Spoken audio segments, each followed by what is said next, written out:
Intinya dalam surah Al-Baqarah ayat 274 menyatakan, alladzina yunfiquna amwalahum bil-laili wan-nahari sirran wa 'alaniyatan falahum ajruhum 'inda rabbihim wala khaufun 'alaihim wala hum yahzanun. Orang-orang yang menginfakkan harta mereka pada waktu malam ataupun pada waktu siang. Jadi siang malam, malam siang. Sirran wa 'alaniyatan, baik dalam keadaan sembunyi-sembunyi ataupun dalam keadaan terang-terangan, maka bagi mereka pahala yang diberikan oleh Tuhan mereka. Tidak ada kekhawatiran atas mereka dan mereka tidak bersedih hati. Ini kesimpulan dari surah Al-Baqarah ayat sebelumnya. Jadi Allah memberikan perumpamaan, Allah memberikan gambaran tentang baiknya sedekah, baiknya infak itu, baiknya wakaf itu. Kalau kita lihat pada surah Al-Baqarah yang sambung menyambung ini, dari mulai 261 sampai 274 itu menceritakan tentang itu saja. Baik dari sisi kebaikannya, tamsilannya, kemudian kehidupan nanti di surga seperti apa bagi orang-orang yang memberikan infak atau sedekahnya. Itu digambarkan habis total oleh Allah di dalam surah Al-Baqarah ayat 261 sampai 274 ini. Sehingga kesimpulannya ini. Kesimpulannya tadi, orang-orang yang menginfakkan harta mereka baik di waktu malam maupun di waktu siang dalam keadaan sembunyi atau terang-terangan, maka bagi mereka akan mendapatkan pahala mereka dari Tuhan mereka dan mereka tidak merasa khawatir serta tidak bersedih hati. Jadi wala khaufun, itu tidak merasa khawatir fi hayatid dunya, dalam kehidupan dunia. Jadi orang yang berinfak, orang yang berwakaf, orang yang bersedekah tak perlu khawatir hidupnya. Apa yang tidak perlu dikhawatirkannya, rezekinya tak perlu dia khawatirkan. Apa yang tak perlu dikhawatirkannya, kehidupan keluarganya serta kehidupannya sendiri tak perlu dia khawatirkan. Kenapa? Karena kalau kita lihat banyak dalil bahwa menginfakkan harta, mewakafkan harta untuk fisabilillah, untuk di jalan Allah, apakah itu membangun masjid, membangun pesantren, memberikan nafkah kepada anak yatim, membantu orang miskin, apapun bentuknya demi kemaslahatan umat, maka sama saja, semuanya adalah fisabilillah. Semuanya adalah mereka berinfak, mereka berwakaf, mereka bersedekah itu untuk di jalan Allah. Pada malam hari, siang hari, iya.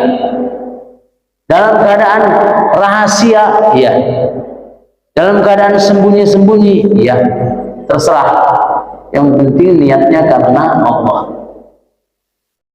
Di kalimat yang diutarakan oleh Allah, wala khaufun, mereka tidak merasa khawatir. Fi hayatid dunya, dalam kehidupan dunia tidak perlu merasa khawatir. Nah kemudian walahum yahzanun, dan mereka tidak bersedih hati fi hayatil akhirah, dalam kehidupan di akhirat. Tidak perlu mereka bersedih hati. Kenapa? Allah menyediakan pahala yang besar bagi orang yang berinfak, bagi orang yang berwakaf, bagi orang yang bersedekah. Karena itu ya bagi kita belajar. Misalnya 1 hari 1.000, 1 hari 2.000. Kadang-kadang memang ada godaan setan, habis nanti duit kau, belum tentunya kau dapat lagi. Nah itu godaan-godaan setan yang terkutuk itu diabaikan saja. Nah itu. Jadi kenapa? Keyakinan yang diberikan oleh Allah di dalam Al-Quran itu tidak akan mungkin melunturkan apapun, termasuk mungkin pendapat kita berdasarkan pada apakah itu hawa nafsu atau pemikiran atau kita punya kebutuhan yang lain. Misalnya kadang-kadang begitu, ada kebutuhan ini besar, nantilah infaknya, padahal infak sedekah wakaf itu ya kalau tidak ada besar ya kecil. Nah ini yang dijelaskan pada surah Al-Baqarah ayat 274.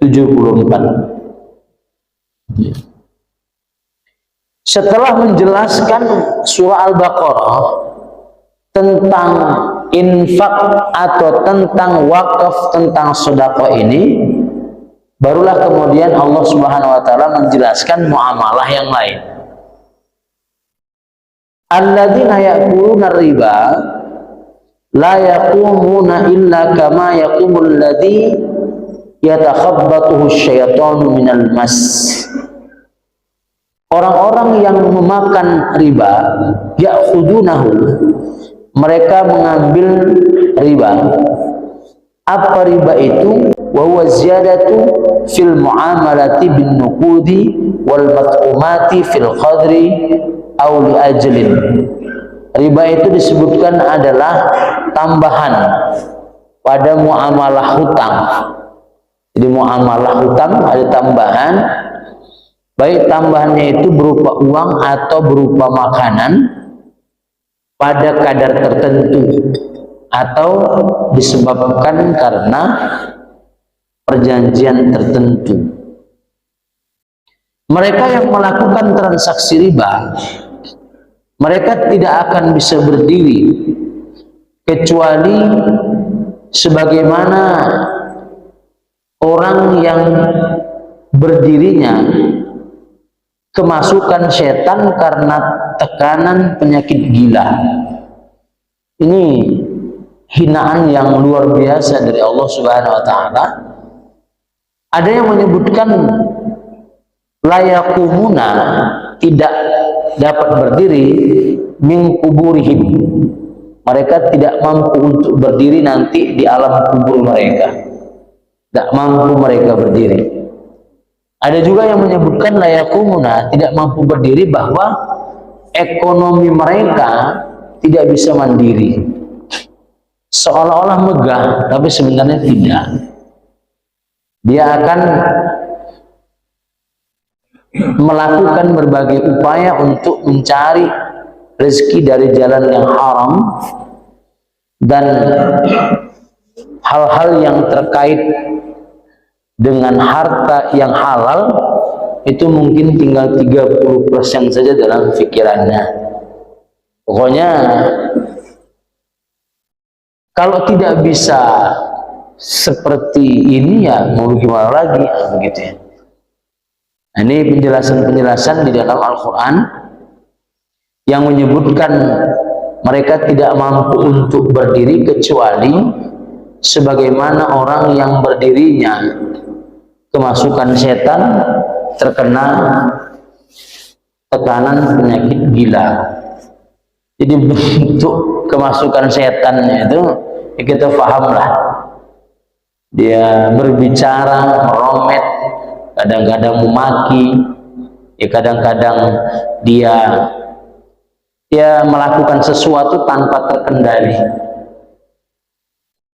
Kemudian ya orang gila juga sama, tidak pernah berpikir, dia hanya melakukan apa yang dia lakukan menurutnya baik saja. Jadi ini sudah takkid, penguatan yang disebutkan oleh Allah. Sudahlah kemasukan setan, kena tekanan penyakit gila lagi. Ini 2 kali sudah. Nah, begitu. Kenapa? Dzalika bi annahum qalu innamal bai'u mislul riba. Hal itu karena mereka mengatakan atau bahkan menganggap jual beli itu sama dengan riba. Jual beli sama dengan riba. Nah, itu dia katakan demikian. Padahal wa halallahu al-bai'a wa harrama riba. Dan Allah menghalalkan jual beli, Allah juga mengharamkan riba. Allah menghalalkan jual beli, Allah mengharamkan riba. Kalau jual beli jelas, ada barang yang diperjualbelikan, ada penjualnya, ada pembelinya, ada harta untuk kompensasi penggantian barang yang diperjualbelikan itu. Rukun jual belikan ada 4, ada penjual, ada pembeli, ada barang serta kompensasi yang diperjualbelikan, serta ada ijab qabul. Ijab itu adalah penyerahan, sedangkan qabul adalah penerimaan. Di ijab penyerahan. Makanya secara garis besar nanti kalau kita belajar tentang fikih muamalah jual beli ini banyak sebenarnya macamnya, cuman kita kategorikan 2 saja. Yang pertama, jual beli yadan biadin, jual beli takobut secara langsung. Ada kau punya barang, ada uang. Kalau sekarang kan pengganti kompensasinya kan uang, ada uangnya, ada. Itu barang punya siapa? Punya kau? Iya. Atau ini barang bukan punyaku, aku sebagai wakil saja. Oke? Ada uang sebagai kompensasinya, ada. Lah memang kan salah satu nilai yang ingin diraih dalam jual beli itu pastinya keuntungan, tidak mungkin tidak. Kenapa kau berdagang? Aku ingin bertakarub kepada Allah. Nah, bukan, salah ini. Kenapa kau berdagang? Mau cari keuntungan, rezeki yang halal. Dengan rezeki yang halal itulah kita bisa mendapatkan keridhaan Allah. Itu betul. Rezekinya halal. Kenapa? Rezeki yang haram dilaknat oleh Allah, sedangkan rezeki yang halal itu diberkahi oleh Allah Subhanahu wa taala. Jadi rezeki yang halal itulah yang harus kita perhatikan dalam transaksi jual beli. Jadi kalau jual belinya taqabud yadan biadin, jelas itu taqabud atau yadan biadin, ada barang, ada uang, ada orang yang menjual, ada orang yang beli, kemudian serah terima. Tidak boleh kemudian transaksi kepada orang yang tidak memiliki barang atau tidak menjadi wakil atas barang tersebut. Contoh, misalnya saya mau beli barang itu, iya. Apa saya jual? Itu barang kau, bukan barang tetangga saya. Loh, kau sebagai wakilnya? Tidak juga. Katanya dia mau jual ini, jadi ketika dia nggak ada aku jualkan. Mana boleh begitu? Tidak boleh begitu. Dia harus pemilik barang atau wakil dari pemilik barang. Nah, itulah yang kita lihat dari jual beli online dalam bentuk dalam bentuk pembayarannya setelah barang datang. Apa namanya? Kok lupa sebenarnya? COD ya. Nah, itu hati-hati itu COD itu. Akadnya nggak jelas. Kalau yang mengantarkan barang itu bukan wakil dari pemilik barang, COD itu hati-hati. Kenapa hati-hati? Pertama, kita pesan barang kepada pemilik barang. Kita kan belum bayar. Berarti kan belum ada transaksi di sana. Baru pesanan. Uangnya kapan? Nanti ketika barang datang. Nah, ternyata yang mengantar itu nggak menyebut dirinya sebagai wakil. Kurir. Kalau saya bilang, Bapak wakilnya, saya bilang, ini barang. Oh, kami sudah secara perusahaan menjadi wakil dari barang. Kalau dia ngomong gitu, nggak apa-apa. Tapi kalau dia bilang bahwa Bukan Pak, saya cuma kurir doang. Loh, gimana kurir? Lantas kita bertransaksi dengan kurir, mana sah? Kurir itu bukan pemilik barang. Ya kalau misalnya ada deal-deal dari perusahaan atau antar perusahaan bahwa perusahaan kurir itu selain sebagai kurir, dia juga sebagai wakil dari pemilik barang, tidak apa-apa. Tapi kalau tidak, dia bukan pemilik barang, dia bukan wakil dari pemilik barang, cuma mengantarkan doang. Lah kita bertransaksi dengan siapa? Sementara akad jual beli dan biadin atau takobut itu harus ada pembeli, harus ada penjual, ada barang yang diperjualbelikan serta kompensasinya, kemudian adanya serah terima. Kita serah terimanya kepada siapa? Ya, silakan.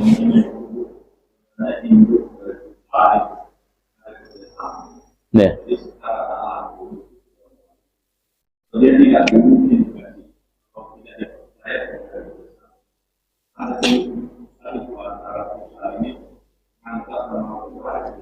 Iya.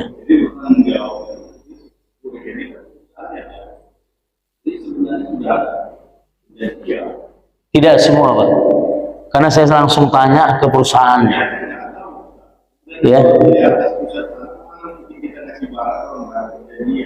Iya, ada perusahaan, misalnya saya tidak sebut merek, karena saya langsung komunikasi dengan salah satu manajernya. Dia bilang sudah ada satu perusahaan, tapi beberapa perusahaan lain enggak. Perusahaan-perusahaan lokal itu tidak. Misalnya dia hanya sebagai wakil dari kurir, tapi dia bukan wakil pemilik barang. Ada perusahaan-perusahaan yang begitu, pecahan-pecahan, dan dia swasta sifatnya. Tapi kalau skalanya adalah nasional, itu bisa jadi iya. Tapi kalau skalanya lokal, tidak.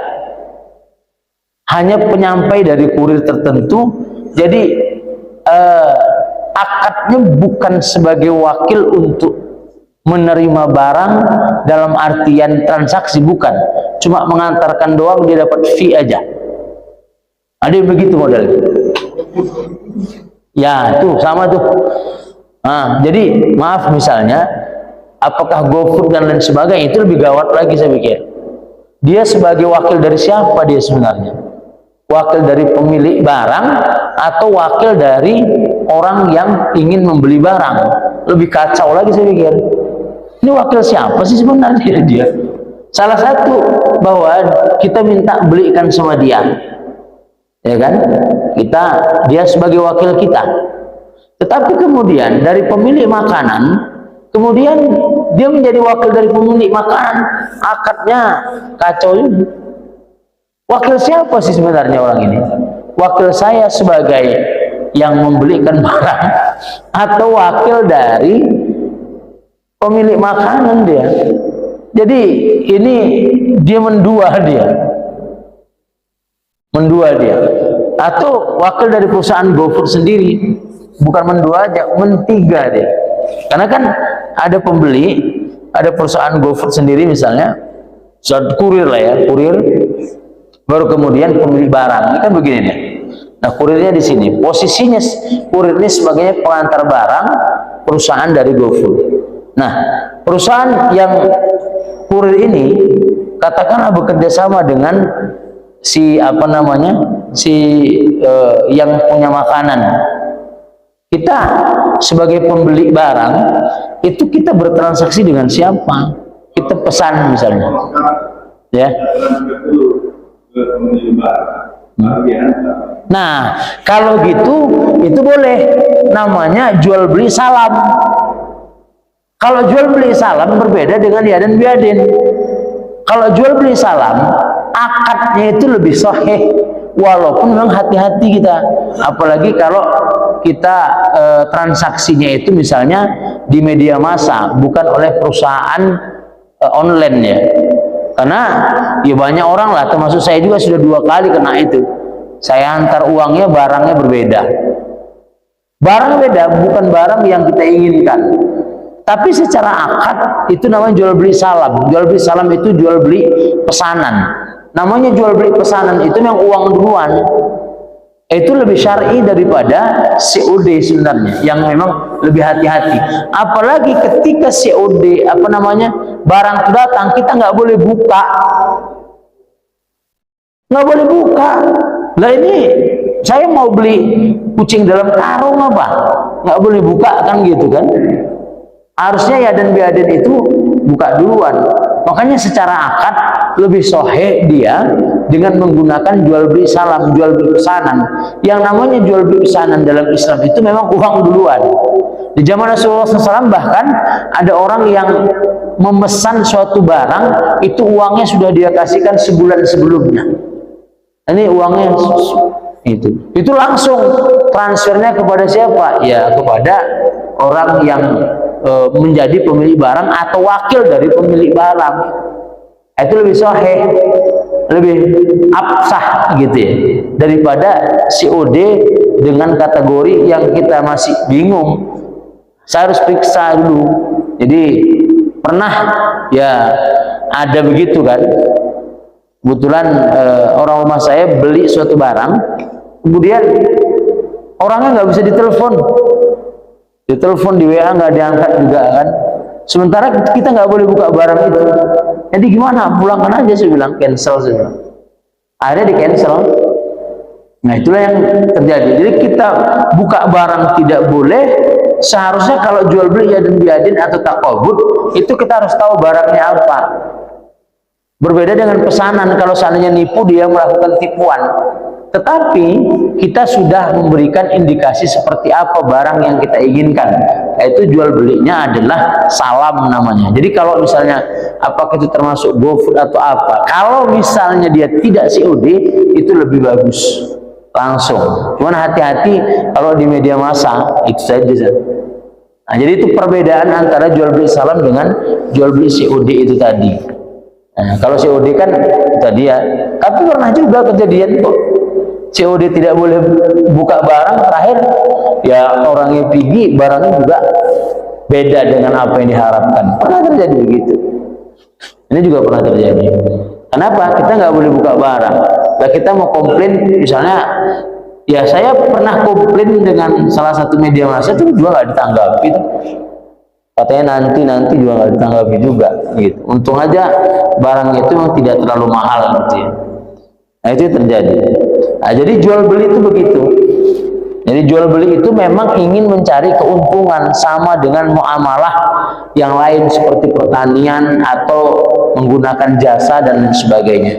Itu memang dia meletakkan sesuatu pada kompensasi terhadap harta yang dijualkan tadi itu.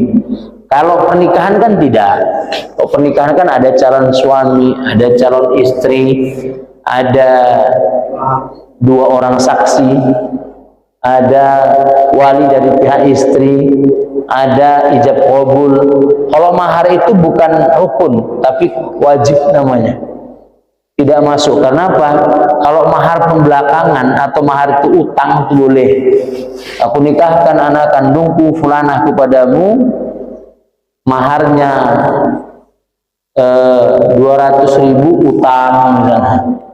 Nah itu boleh. Dan makanya dia tidak disebut sebagai rukun tepaki, tapi sebagai syarat atau kewajiban, tidak masuk di dalam rukun. Kalau rukun kan memang harus ada dalam pelaksanaan. Karena kalau mahar tidak ada dalam pelaksanaan, nanti dibayar boleh. Rukun harus. Nah, kalau dalam jual beli, penjual dan pembeli boleh punya wakil. Tapi kalau dalam pernikahan, calon suami tidak boleh wakil, calon istri tidak boleh wakil, kecuali wali boleh melakukan wakil. Oh siapa? Calon suaminya? Bukan, aku wakil dari calon suaminya, nggak pakai menikah aku pakai wakil. Ada ini ya, silakan. Diambil dulu namanya buku baju, nanti setelah katakanlah berhasil tanam kami bayar itu. Ya. Buku langsung diambil dulu. Catat sama yang punya ini yang punya. Iya, kalau hutang dalam bentuk barang itu namanya dain. Nah, gitu. Hutang dalam bentuk barang. Nah, itu dibolehkan. Cuma persoalannya, gara-gara hutang kemudian petani tidak boleh menentukan harga dari komoditas pertaniannya, itu yang tidak boleh. Makanya hutang itu tidak boleh ada syarat, hutang aja. Aku kasih lah kau pupuk, kasih ini, cuma nanti kalau seandainya kau panen, kau nggak boleh jual sama yang lain. Nah, itu nggak boleh, haram hukumnya dengan syarat begitu. Aku menentukan harga sekian, udah bisa itu, nggak boleh.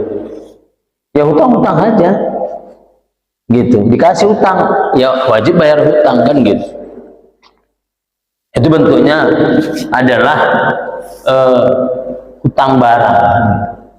Ya, di dalam hutang barang itu diambil keuntungan, ndak apa-apa. Nah, memang kan hutang dalam bentuk barang ini transaksi muamalah juga, transaksi jual beli, tapi bentuknya adalah hutang. Itu. Tetapi kalau muamalahnya dalam bentuk hutang uang, kemudian mengambil keuntungan dari situ, itu yang tidak dibenarkan. Karena dalam Islam sebenarnya hutang itu dalam bentuk uang bukan termasuk muamalah bil qimatil ujrah atau bil qimati ribhi, bukan. Jadi utang uang itu bukan termasuk muamalah yang ingin mengambil keuntungan, bukan. Hutang uang itu termasuk akad ta'awun, akad saling membantu. Nah, itu dia. Kalau begitu Ustaz nggak bisa usaha-usaha lah. Ya, gimana mau kita bilang? Ini apa yang diserukan oleh Allah dalam Al-Quran pasti lebih baik daripada pikiran kita sebagai manusia biasa. Nah, begitu. Jadi apa yang dibolehkan oleh Allah ya kita bolehkan, apa yang diharamkan oleh Allah ya kita haramkan, kan begitu. Jangan apa yang dibolehkan oleh Allah awak haramkan, apa yang diharamkan oleh Allah awak bolehkan. Nah, ini jadi celaka namanya itu.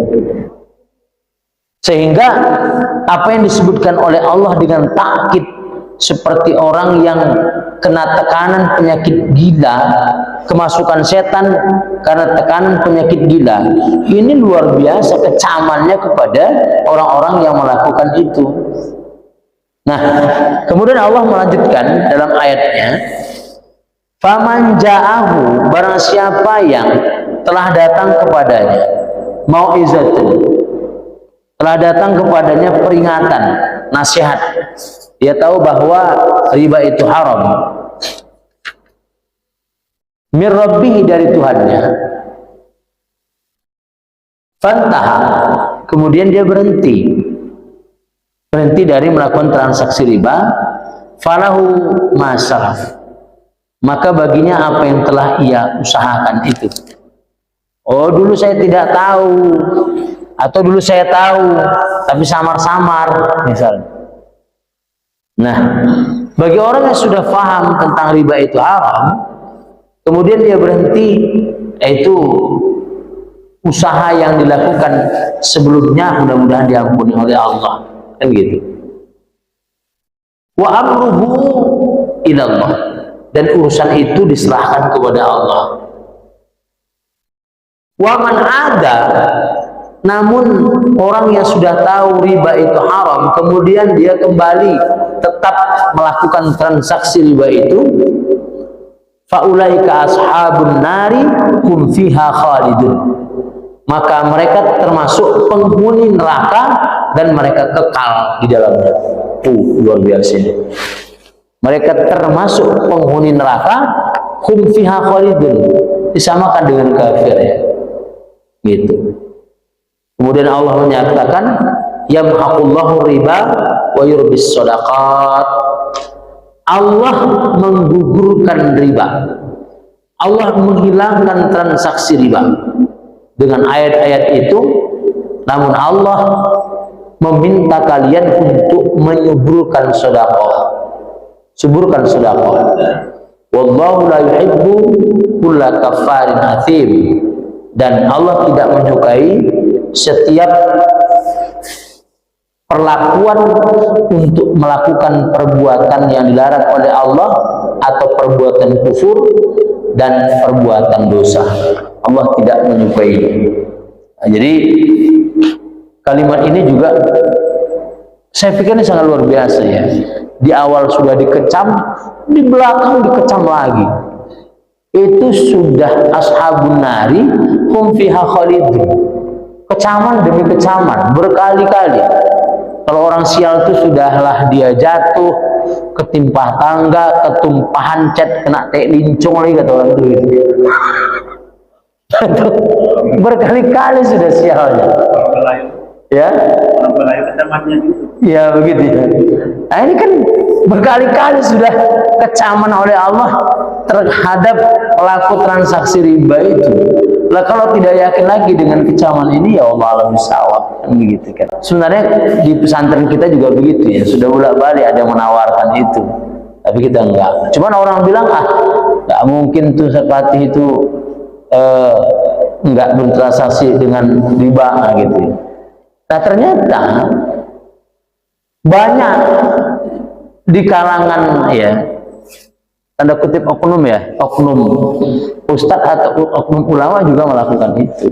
Ya Allah alam sawab, nafsi-nafsi lah. Kalau saya khawatir ya. Itu. Yang penting saya sudah menjelaskan ayat ini dan kemudian ayat ini sudah menjadi peringatan terbesar untuk kita semua. Dan bentuk riba ini kan secara garis besar ada dua lah. Satu bentuknya adalah riba fadl. Riba fadl ini tukar menukar barang sejenis tapi ada kelebihannya. Nah, seperti yang kemarin sudah kita sebutkan juga bahwa tukar uang 100.000 satu dengan pecahan-pecahan 100.000 cuman tidak sampai 100.000. Berapa? 90.000. Dia dapat keuntungan misalnya 5.000 dari tukar menukar barang sejenis. Nah, itu riba fadl, itu nggak boleh. Nah, kalau riba yang kedua, riba nasi'ah, kelebihan dari ketika kita berhutang. Utanglah berapa? 100.000, nanti pulangkan berapa? 120.000. 20.000 itu adalah riba, namanya riba nasi'ah. Secara umum dua itu. Ada yang mengatakan 4 dan lain sebagainya. Tapi secara gambaran garis besar dua itu. Riba fadl dan riba nasi'ah. Ya mungkin itu yang dapat saya sampaikan. Mudah-mudahan dapat difahami. Demikian yang bisa sampaikan. Kalau ada yang mau ditanyakan, Allah silakan. Ada? Ya silakan. Kalau saya ingin menjualkan transaksi ini, itu saya percayakan kepada saya amat kelar. Ya. Saya jual dengan makna semisal 100 juta. Ya.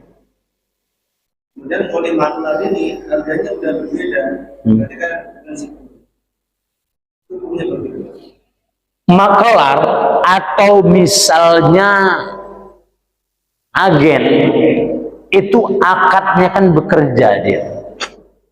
Bekerja dengan kita, maka sebenarnya dia tidak boleh menentukan harga, dia cuma ambil fee saja. Contoh, misalnya saya memiliki sebidang tanah, berapa kau jual? 100 juta. Ini akadnya apa? Agen. Ayo dah, berarti dia dapat 2,5% dari 100 juta kalau sana itu laku. Nah, itu makelar atau agen tadi. Yang kedua, ada bentuk makelarnya tapi tidak bekerja, tapi dia namanya nanti syirkah wujuh. Syirkah wujuh itu dia bisa menentukan harga. Gimana akad kita buat? Oh, akad kita buat nanti itu tanah saya jual 100 juta, terserah kau mau kau ngolahnya berapa. Cuma 100 juta itu bersih dariku. Mau 120 juta kau bilang terserah. pokoknya lebih dari 100 juta itulah keuntungan. Itu maklar juga, tapi dalam bentuk syirkah wujud. Cuma dia tidak bekerja kepada kita. Kenapa? Dia bisa menentukan harga sendiri. Tapi kalau dia mengambil keuntungan dua-duanya, haram dia. 100 juta ya, dapat 2,5%, iya. Tiba-tiba dinaikkannya harga menjadi 120 juta. Nah, itu nggak boleh. Tentukan saja apakah dia dapat persen atau kemudian dia dapat keuntungan dari harga yang kita berikan. Tentukan satu di antara dua, nggak boleh dia dua-dua.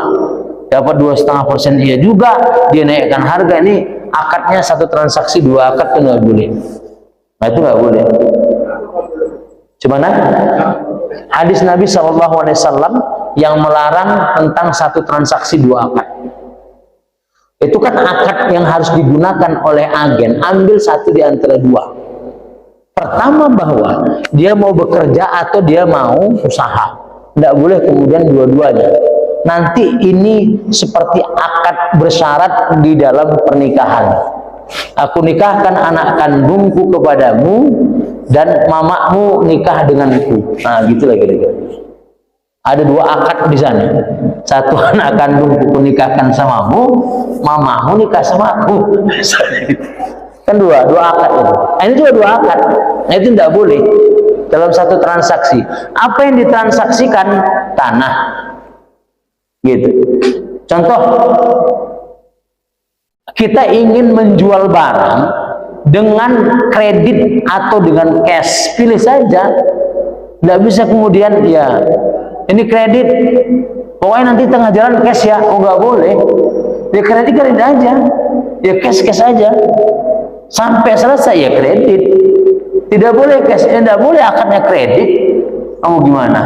Gitu.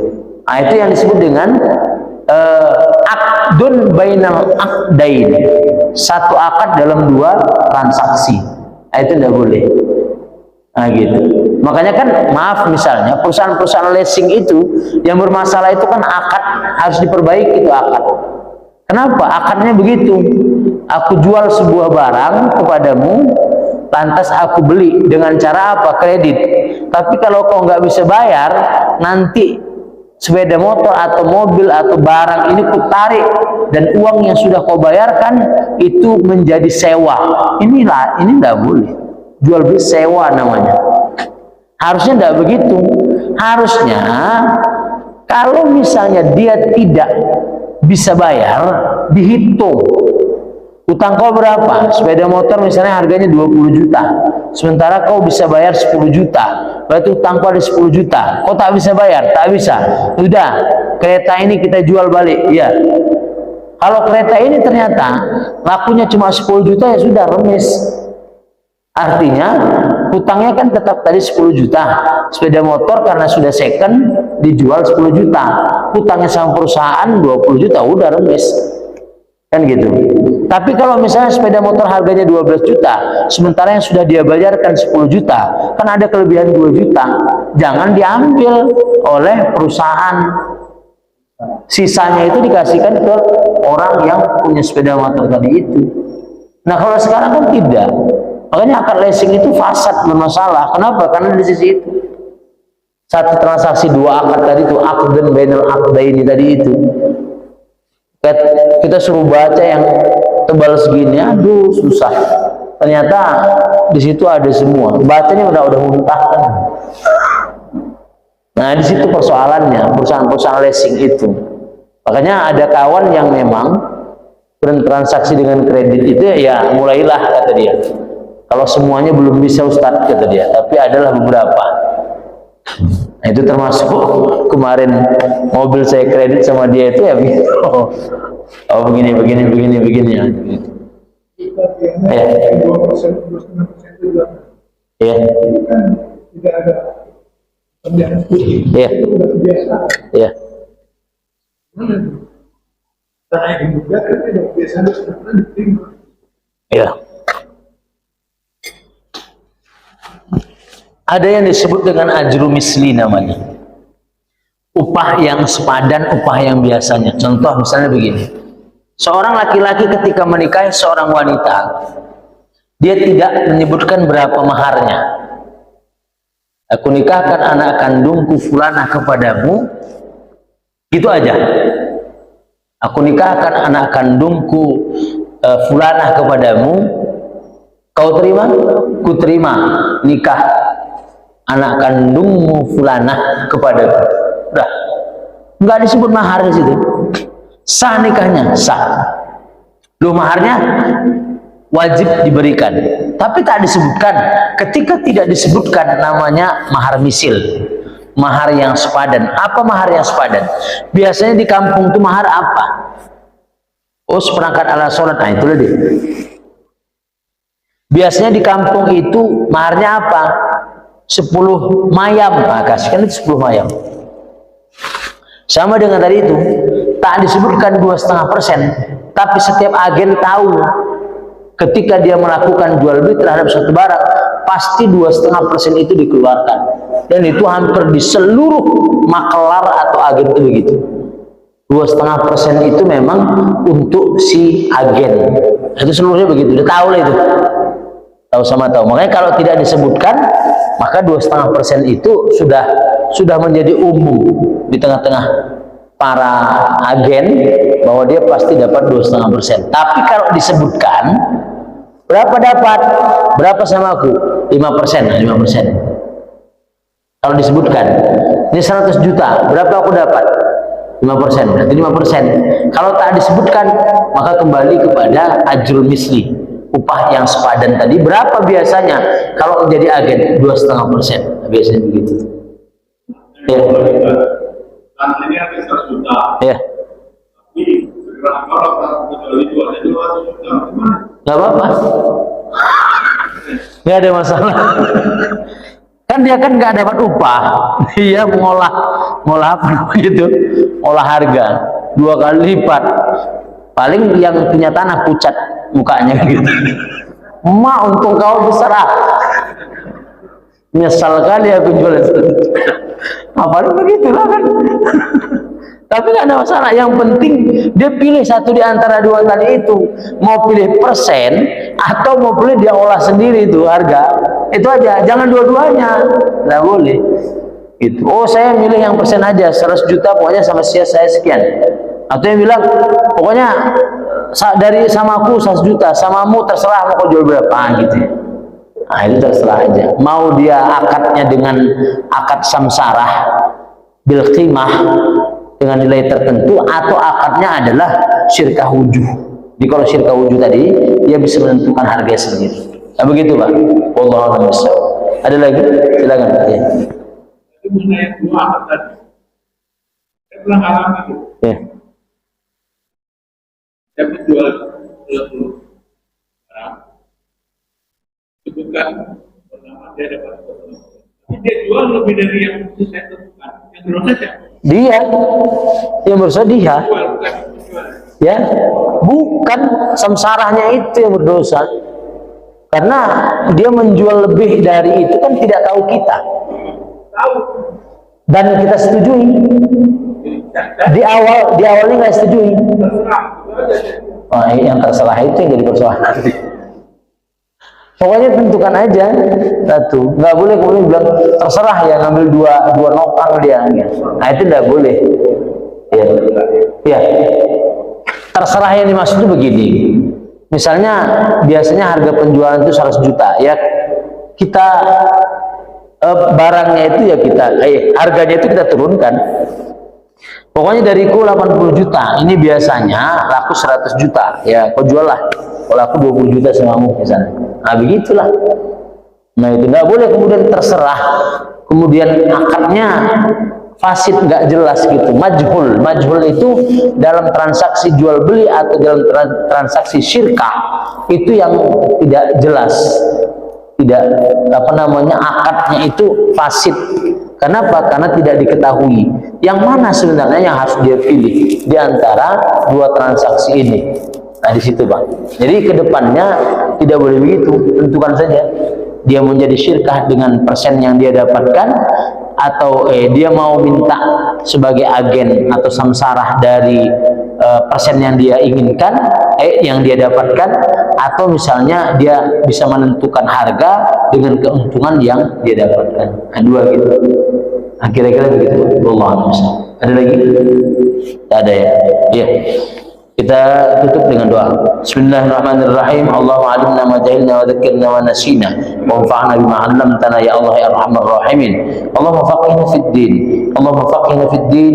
Allahumma faqihna fid din ya mujibad du'a'is sa'idin. Wa sallallahu wasallam alaihi. Alhamdulillahi rabbil alamin. Lalu ma'as salamah. Assalamualaikum warahmatullahi wabarakatuh.